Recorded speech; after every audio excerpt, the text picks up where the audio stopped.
បនបួសនេះឬបនបួសនេះខ្នាននៅវត្តអរញ្ញសាគរក្រុងសៀមរាបកាលពីថ្ងៃទី19រហូតដល់ថ្ងៃទី21ខែមិថុនាឆ្នាំ2026វត្តអរញ្ញសាគរជាវត្តបុរាណដ៏ចំណាស់មួយដែលស្ថិតនៅក្រុងសៀមរាបតាមដងស្ទឹងសៀមរាបផ្លូវទៅភ្នំក្រោមក្នុងពិធីបុណ្យមាននាគបួសនេន14អង្គអាយុចាប់ពី8ឆ្នាំដល់14ឆ្នាំនិងបួសជាភិក្ខុ14អង្គអាយុចាប់ពី21ឆ្នាំរហូតដល់66ឆ្នាំអ្នកបួសទាំងឡាយមកពីខាងទន្លេនិងអ្នកខ្លះទៀតជាអ្នកស្រុកចំណុះជើងវត្តបងប្អូនអ្នកស្រុកបានចូលរួមបំពោះកូនបំពោះប្តីបំពោះក្មួយនិងបំពោះចៅសរុប28នាក់កម្មវិធីបុណ្យដឹកនាំដោយចៅអធិការវត្តព្រះសង្ឃគ្រប់ជាន់ថ្នាក់លោកអាចារ្យនិងគណៈកម្មការព្រមទាំងពុទ្ធបរិស័ទជិតឆ្ងាយបានមកជួយគ្នាយ៉ាងសស្រាក់សស្រាំរៀបចំកិច្ចពិធីបានយ៉ាងប្រសើរទៅតាមជំនាញរបស់ខ្លួនលោកអាចារ្យជាអ្នកចេះដឹងប្រពៃណីទំនៀមទម្លាប់និងធម៌អាច្បាស់លាស់បានចងចាំនិងដឹកនាំកិច្ចសំខាន់ៗដោយរក្សាបាននូវទំនៀមទម្លាប់បុរាណជាច្រើនដូចជាការរៀបចំគ្រឿងរណ្ដាប់នានាមានស្រូវកញ្ជើចេកអំពៅបាយសេកធំឬបាយសេកនាគស្លាធម៌ផ្កាប្រាក់ជាច្រើនចម្រុះពណ៌និងបរិក្ខារព្រះសង្ឃសម្រាប់សាមណេរនិងភិក្ខុជាច្រើនទៀតលោកតាកងជឿនអាយុ67ឆ្នាំជាគណៈកម្មាធិការវត្តនិងលោកអាចារ្យសោមអាយុ65ឆ្នាំបានមានប្រសាសន៍ថាកម្មវិធីបុណ្យគេបែងចែកបួសសាមណេរ14អង្គនៅពេលព្រឹកនិងបួសភិក្ខុ14អង្គនៅពេលល្ងាចដោយបំបួសខុសពេលវេលាគ្នាតែនៅថ្ងៃចូលរោងអ្នកទាំងអស់បានរៀបចំខ្លួនតុបតែងមុខមាត់ប្លែកមិនដូចមនុស្សធម្មតាទេគឺត្រូវស្លៀកហូលពានាស្បៃពាក់គ្រឿងនានាដើម្បីធ្វើកិច្ចពិធីរួមគ្នាដូចជាកិច្ចសុំខមាទោសពុកម្ដាយលាញោមប្រស្រីទៅសាងភ្នោះកិច្ចបួងសួងក្នុងពិធីលើកទង់សូត្រធម៌សមាទានសិលសូត្រមន្តចម្រើនព្រះបរិត្តកិច្ចសែនដូនតាបង្វិលពពើកិច្ចហៅព្រលឹងនេះនៅពេលយប់នឹងមានឆាកហូរដែររហូតដល់កណ្ដាលទ្រាផងដែរនិងបញ្ចប់ដោយកិច្ចបង្វិលពពើដេកអង្គរៀបសម្រាប់នាគបួសភិក្ខុទាំង14អង្គលុះព្រឹកឡើងនៅម៉ោង4ភ្លឺគេមានកិច្ចសាអង្គរៀបកិច្ចយកវេលាសំពះព្រះអាទិត្យនិងធ្វើថ្មិញបំពេញលះភ្លឺឡើងគេរៀបចំកិច្ចបំបួសសាមណេរទាំង14អង្គព្រោះបំបួសសាមណេរមិនសូវមានកិច្ចច្រើនដែលត្រូវមានលក្ខខណ្ឌផ្សេងៗនិងរក្សាសីលដោយភិក្ខុទេក្រោយពីបួសសាមណេររួចនៅពេលរសៀលម៉ោង2គេរៀបចំហែនាគទៅបួសក្បួនហែចេញពីវត្តទៅតាមបណ្ដាភូមិនានានៅក្នុងក្រុងសៀមរាបហើយតាមបណ្ដោយស្ទឹងសៀមរាបនិងបាត់ត្រឡប់មកវត្តវិញតាមបណ្ដោយស្ទឹងម្ខាងទៀតនាគទាំងអស់បានជិះសេះហើយបានតុបតែងយ៉ាងស្រស់ស្អាតនិងមានសាច់ញាតិបងប្អូនហែហោមអ្នកខ្លះកាន់ផ្កាប្រាក់ចម្រុះពណ៌ព្រមទាំងបរិក្ខាររបស់ព្រះសង្ឃដូចជាត្រៃជីវរច្រត់បាតគ្រឿងសក្ការៈផ្កាភ្ញីទៀនធូបស្លាធម៌កំសៀវទឹកនិងរបស់របរប្រើប្រាស់ជាច្រើនមុខទៀតក្បួនហែមានប្រគំវង់ភ្លេងពិណពាទ្យនិងវង់ភ្លេងឆាយ៉ាំកំដរដោយអ្នករាំយ៉ាងស្រស់ស្អាតស្ទាត់ជំនាញនិងខ្លះទៀតរាំក្រមិចក្រមើមតែងមុខកំ ប្លែងសម្ដែងកាយវិការសប្បាយៗរួមអមដំណើរជាមួយនឹងទីមងទាំងគូនៅមុខក្បួននៃពិធីដើម្បីញ៉ាំឲ្យពិធីកាន់តែមានបរិយាកាសអធិកអធមអឡារឹកដែលជារបៀបរបបនៃពិធីបុណ្យប្រពៃណីខ្មែរដែលមានភាពសប្បាយរីករាយក្បួនហែត្រឡប់មកវត្តវិញនៅរសៀលម៉ោង 4 ជាងគេបន្តហែនាគជុំវិញព្រះវិហារចំនួន 3 ជុំទៀតទើបចាប់ផ្ដើមចូលព្រះវិហារនាគថ្វាយបង្គំវត្តទៀតនៅពុទ្ធរូបនិងគ្រូឧបជាកិច្ចបំពោះបានចាប់ផ្ដើមគេបែងចែកនាគចូលក្រាបបង្គំគ្រូឧបជាម្ដង 5 នាក់នាគសិទ្ធធម៌សំបំពោះដែលដៃសំពះជាមួយនឹងត្រួយនិងត្រៃជីវរចូលទៅលុតជង្គង់ចំពោះមុខគ្រូឧបជាដែលជាអនុគុណក្រុងសៀមរាបព្រះគ្រូឡាច់លៀងក្នុងដំណាក់កាលទី 1 នាគបានសូត្រធម៌សំបំពោះខ្លួននិងលូនក្បាលទៅឲ្យព្រះឧបជាកហើយព្រះគ្រូបានប្រាប់ថាឲ្យនាគពិចារណារាងកាយទាំង 5ដែលមានដូចជាសក់រោមក្រចកធ្មេញស្បែកដែលជារបស់មិនទៀងនៃរាងកាយលោភាកេសាបន្ទាប់មកអ្នកត្រូវខ្លាយទៅជាសាមណេរនិងត្រូវដោះគ្រឿងសម្លៀកបំពាក់នេះចេញដើម្បីស្លៀកស្បង់ជីវរវិញតាមរបៀបសាមណៈដោយមានភិក្ខុចាស់ទុំជួយរៀបចំ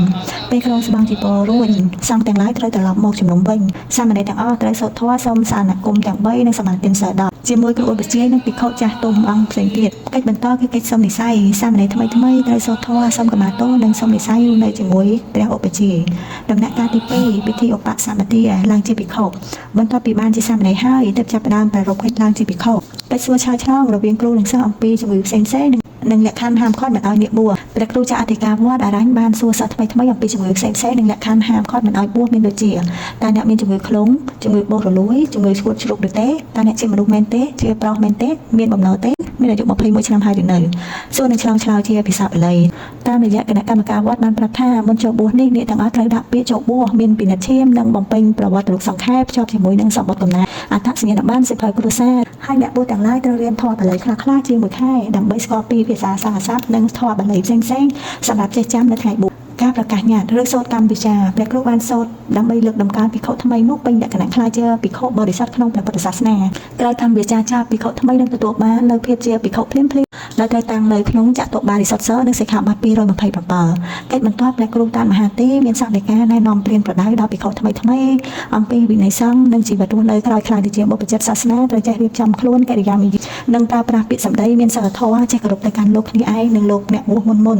ចាស់ទុំញាតិញោមនិងពុទ្ធបរិស័ទទាំងឡាយចេះគោរពច្បាប់វិន័យរៀបចំថែរក្សាវត្តអារាមឲ្យបានល្អនិងខិតខំប្រឹងប្រែងសិក្សារៀនសូត្រអប់រំចិត្តកាយប្រាជ្ញាស្មារតីស្វែងរកចំណេះវិជ្ជាដើរតាមមាគ៌ាព្រះពុទ្ធផងដែរក្រោយមកក្រុមជំនុំទាំងអស់បានសូត្រធម៌ជាយន្តតោចម្រើនសេចក្តីសុខស្ដីដល់ភិក្ខុថ្មីទាំងអស់នោះកិច្ចបន្តនៅពេលយប់ទាំងភិក្ខុនិងសាមណេរថ្មីត្រូវមកជួបជុំគ្នាដើម្បីសូត្រធម៌នមស្ការសមាធិសិលនិងសូត្រមន្តចម្រើនព្រះបរិត្តនាវេលាយប់នោះនៅព្រឹកថ្ងៃបញ្ចប់សាមណេរនិងភិក្ខុទាំងអស់ថ្វាយបង្គំព្រះសូត្រធម៌នមស្ការសមាធិសិលក្រោយមកលោកអាចារ្យបានរៀបចំកិច្ចបង្វិលពពើហើយពុកម្ដាយពុទ្ធបរិស័ទទាំងអស់អង្គុយជុំគ្នាធ្វើកិច្ចបង្វិលពពើសូមសេចក្តីសុខចម្រើនសិរីមង្គលដល់សាមណេរនិងភិក្ខុថ្មីគ្រប់អង្គក្រោយមកលោកអាចារ្យសោបានប្រមូលទានព្រមសែង3ដងទៅកាន់ភិក្ខុនិងសាមណេរនិងយកញោមលាយទឹកមន្តទៅលើថ្ងាសនិងចិញ្ចើមសាមណេរនិងភិក្ខុទាំងអស់និងសូត្រធម៌ដើម្បីចម្រើនសិរីសុខស្ដីជ័យមង្គលកិច្ចបញ្ចប់គេរៀបចំពិធីរាប់បាតព្រះសង្ឃចំនួន49អង្គកិច្ចបង្សុកោឧទ្ទិសកុសលដល់ដូនតាយាតិកានិងសពសត្វទាំងឡាយដើម្បីទទួលអនុមោទនាបុណ្យជាកិច្ចបង្ហាញបុណ្យក្រោយពីបួសលោកសាមណេរទាំង14អង្គនិងភិក្ខុ10អង្គគង់នៅវត្តអារាមចំណែកភិក្ខុ4អង្គទៀតបានចេញទៅគង់នៅតាមវត្តនានាដែលនៅជិតភូមិកំណើតរបស់ខ្លួនដូចជាវត្តកោះខ្សាច់នៅខាងទន្លេវត្តចេតិយវត្តពោនិងវត្តអាទ្រាការបំបីគ្នាទៅតាមវត្តផ្សេងៗនេះគឺជាសកម្មភាពដ៏មានតម្លៃក្នុងការបែងចែកធម៌និងជួយទ្រទ្រង់វត្តអារាមដែលដាច់ស្រយាលកុំឲ្យខ្វះខាតព្រះសង្ឃគង់ចាំប្រសាក្រោយពីបួសរួចសាមណេរទាំងអស់បានបន្តការសិក្សានៅសាលារដ្ឋធម្មតានិងចូលរៀននៅសាលាបាលីនៅវត្តពោបន្ទាយជ័យ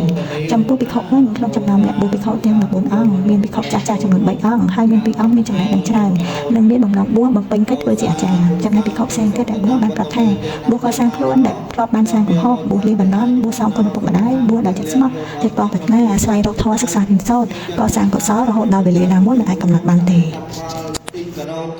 បុណ្យបួសនេះគឺជាប្រពៃណីទំនៀមទម្លាប់ខ្មែរដែលបញ្ចូលគ្នាជាមួយនឹងព្រះពុទ្ធសាសនានិងក៏ជាវិធីឆ្លងវ័យមួយរបស់ប្រជាជនខ្មែរដែរដើម្បីទទួលបានសិរីសួស្ដីភាពចម្រុងចម្រើនតាមរយៈវត្តអារាមនានានៅក្នុងតំបន់អង្គរនិងក្រៅតំបន់នៃខេត្តសៀមរាបបានបន្តគោរពប្រតិបត្តិប្រពៃណីដែលជាទំនៀមទម្លាប់និងមានកិច្ចដ៏សំខាន់ដែលដូនតាខ្មែរបានបង្កើតឡើង